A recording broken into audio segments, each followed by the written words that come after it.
All right, everybody, I am back with a brand new DC update, and this update is going to be interesting. I have one photo to show you, and we're going to talk about that photo, and then we're going to talk about the SAG-AFTRA strike and what's going on with that, and how that is going to affect the Warner Brothers movies going forward, and what it's going to mean for Hollywood in general. So I should have two videos today. I'm going to have this one where I'm going to talk about the DC stuff and the strike. And then I do have either today or tomorrow I'm going to put up my movie news episode 2. Now, there's going to be some changes, obviously, because of the SAG-AFTRA strike. And I'm going to talk about what they're striking for and what it means for Hollywood and what it's going to mean for my channel and other people who give out news like I do. And this is some crazy stuff. But before I talk about that and the repercussions of what's going to happen, I do want to show you this one photo because apparently Lex Luthor is cast or is about to be cast for Superman Legacy. And let's see who they chose, or James Gunn himself chose. So according to reports, it says that, and this is coming from Giant Freaking Robot, that James Gunn has offered the role of Lex Luthor to the actor Daniel Craig. Now, I could totally see that. I could see him being a perfect Lex Luthor. I could see that casting. That's something I would be satisfied with. I'm still not convinced that he's not going to make this into a comedy, and I am going to talk about a tweet that I did, in regards to James Gunn, which is also, and I'm actually going to take you there and I'll show you that tweet that I did, and then I'm going to talk about what's going to happen because of the SAG-AFTRA strike. But this here is probably one of the better casting things I've seen come out of this. I hope this is true. But again, you could take everything with a grain of salt. Everything I bring is, until it's announced by the studio, it can always be taken with a grain of salt. All right, so let's go over and take a look at my Twitter account, and I'll show you the post that I did. All right, so here's and if you're not following me on Twitter, you can find me at Review Fisher, Aaron Fisher, My Review.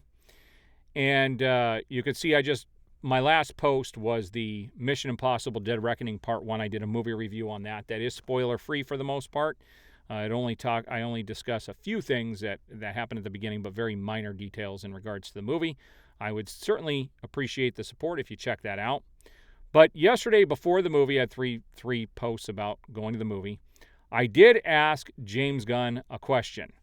You can see that this has been retweeted 78 times, has 111 comments, and 228 likes. It's had over 41,000 views, whereas most of my tweets don't get that. And it's for a reason. As we know, James Gunn has been out there answering people's questions, and I had an honest question yesterday. And the reason I asked this question is because I don't think James Gunn has really ever done anything other than comedies. Now, some people will say Brightburn was not a comedy, but he didn't direct that. He didn't write it. He was a producer, okay? And with James Gunn, you look at the Scooby-Doo movies. You look at the Guardians of the Galaxy, all comedies. The Suicide Squad was a comedy. Peacemaker is a comedy. And I wanted an honest answer to this. And I said, please answer me one question, James Gunn. Can Superman Legacy be enjoyed as adults, not just kids who watch Saturday morning cartoons? I want to know if it's going to have that juvenile humor in there or if this is going to be a straight-up respectful Superman movie. I am still holding out hope, even though all the crap I talked, that this movie is going to be good.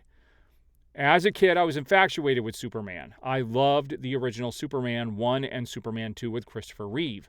And I am hoping that he respects these properties, but I'm not holding my breath on this. And I really wanted an answer to this. And some of the answers that people gave were ridiculous. So T-Money crying. People are like, yeah, it will be for kids, sadly. Yep, sure. It's pretty funny. And I said, I really want a real answer from the man himself. But he hasn't answered. And you can come in here and read some of these comments. They're rather funny. But then people come to James Gunn's defense. They're talking about, this is the kind of crap that you had in Peacemaker. I'm not even going to get into that. Everyone knows why I don't like him. If you don't know why I don't like James Gunn at this stage, just go watch Peacemaker and the Suicide Squad. I've seen him more than enough from this guy. But A lot of people come to his defense later on. Now, some people brought in, these are not Saturday morning cartoons. Okay, Batman the Animated Series is amazing. That isn't what I'm talking about. I'm talking about Super Friends, goofy stuff. And I think people understand that. They're just trying to troll. But I got quite a few comments on this. And so I encourage people, if you're not following me on Twitter, you can go there and see some of the stuff that I post. But let's talk about the strike. And he is not going to answer me. And he can't answer me legally because of the strike. And let's talk a bit about the strike. And then tomorrow, I'm going to do a video on what I would do because of the strike if I was Warner Brothers Discovery. But let's talk about this. So for people who don't know, and I think if you don't know at this stage, you're living under a rock. But what I do for a living is I am a voice actor. Okay, that's how I make a living. That's how I support my family. I've been doing it for it's 12 and a half years, and I have been full-time for 9 of those 12 and a half years. And so this is a world that I live in. I am not a SAG-AFTRA member because what people don't know about voice acting is that 80% of the industry is non-union, only 20% is, and there are over 160,000 people who are in SAG-AFTRA. And I told everybody when this strike went down with the writers that the actors were going to join in. I know a couple of SAG-AFTRA members, and they gave me the inside, information that the actors were going to join in. And that's exactly what happened yesterday while I was at Mission Impossible Dead Reckoning Part 1. They decided to strike with 97% of the members agreeing to do the strike. Now, a lot of people are angry that this is happening. They don't understand what's happening behind the scenes. And I'm going to explain, first of all, what it means and why we're not going to see James Gunn on social media and some of these other people. There was part of what the union, not the union was trying to do, but the studios, is they know that AI is up and coming and is going to be a big thing. And it is. Now, I will tell you as a voice actor, I've actually had clients come to me and want me to redo projects that were done by AI because it doesn't have that human touch, and it's not going to. If you guys remember, AI was a big thing. They were talking about computer-generated effects overtaking humans almost 20 years ago, and it's still not anywhere close to that. I mean, if you saw the new Indiana Jones movie, they're still not even close to making them look real, okay? Not without a lot of money and effort involved. It will eventually get there, but it's not there yet. Replicating the voice with human emotions and nuances, things I've been trained to do, it's going to take even longer. Now, there is ways that they can replicate your voice, and this is where this gets a little tricky. In fact, in my contracts with my clients, I've included clauses in there that they cannot use my voice outside the project for which I've agreed to do for them, and that my voice is owned by me, and they cannot use my voice in any future projects, no matter what, even with current or future technology, that my voice is basically owned by me. And I think this is where the government is going to have to step in and say that everybody's likeness and voice is intellectual property and cannot be used by companies without compensation.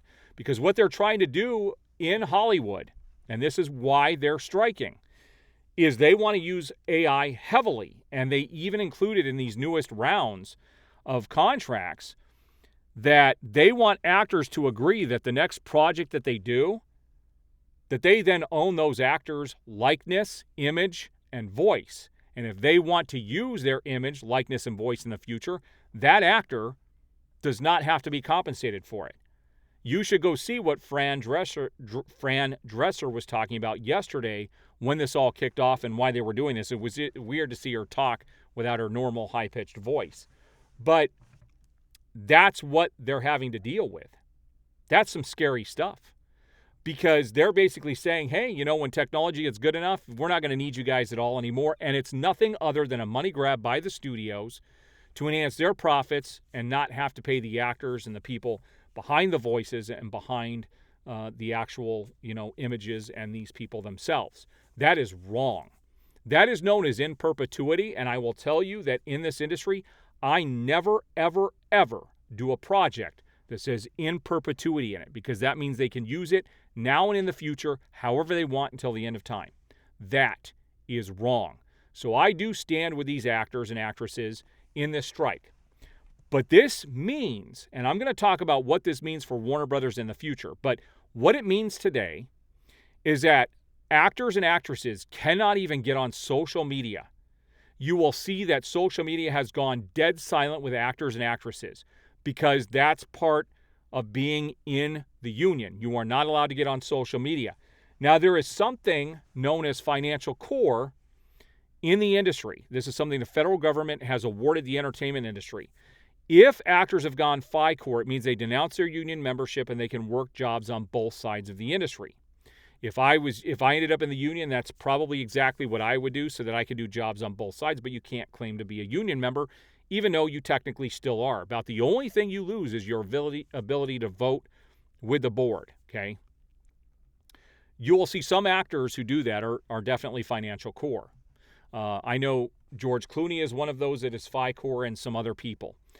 But they're not allowed to be on social media. Think about that. They're not allowed to have a voice. They're not allowed to get on social media and talk about negotiations. They can't talk about upcoming projects. And if you notice, James Gunn has gone completely silent. The industry is dead right now. It's dead. We're going back. This is even worse than what was happening during the pandemic, because during the pandemic, productions could still move forward with some restrictions, but right now everything is shut down. And I'm telling you right now, this could go for a long time. If they do not come to an agreement, and the AI is the big sticking point at this stage, they're not going to agree to this. Actors, they would be nuts to agree to this. And so I don't think any iteration of this is going to be okay moving forward. What this is going to do is this is going to affect my channel and other people who bring you this information, because I can't talk about news every day because there is no new news coming out. Now, I will continue to do videos, but they may not necessarily be completely DC related. I may start getting into more of the comic books and some of the other things. It's going to give me time to do some of my Lego reviews and some of the other things I've done, because there's not going to be enough information coming out on a daily basis to do DC reviews every single day. Now, I will be back tomorrow, and I will tell you what I would do if I was Warner Brothers, because this is happening. And it's really a shame that they decided to go in a different direction with DC, because had they stuck with the direction that they were going in, they financially would have been set through this strike. And I'll explain all of that on tomorrow's video. But things are going to be changing for everybody. And this could go on for a while, but I am a review channel. There's lots of movies that I want to review, lots of TV shows that I want to review. And that's going to give me the opportunity to do those things. And here's what I could tell you guys that I could use from you guys. It is important that when I do a video, that's important for you guys to like it. If you truly like the video, the algorithm will spread those videos out to more people. That helps support my channel. My reviews, my movie reviews, don't get nearly as many reviews as my DC stuff. And I do understand that I have a big DC fan base. And this channel is always going to be geared towards DC people. But I am going to start launching into some other areas like Marvel, possibly.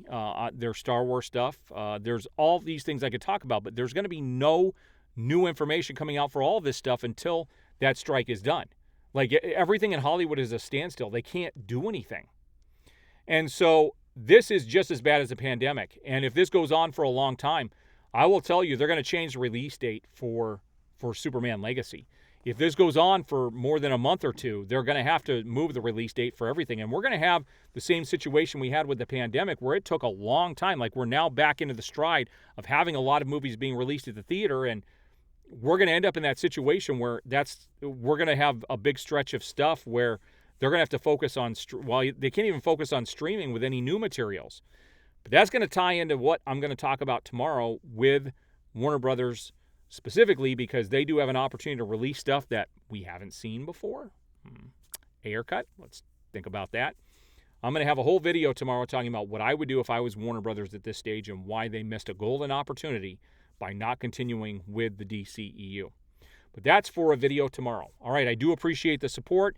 It's important to like these videos, subscribe, start watching some of my other materials. Even if you just want to hit play and put it in the background, it's going to help support my channel, because I'm going to continue to do videos on a daily basis to bring you guys content, but I need it to be watched, I need it to be liked, It's going to help out my channel overall during all of this. I do appreciate everybody who's here and who's watched this video to the end. And again, if you haven't, like the video, subscribe, hit that notification bell, and you will be notified as I have new videos go up.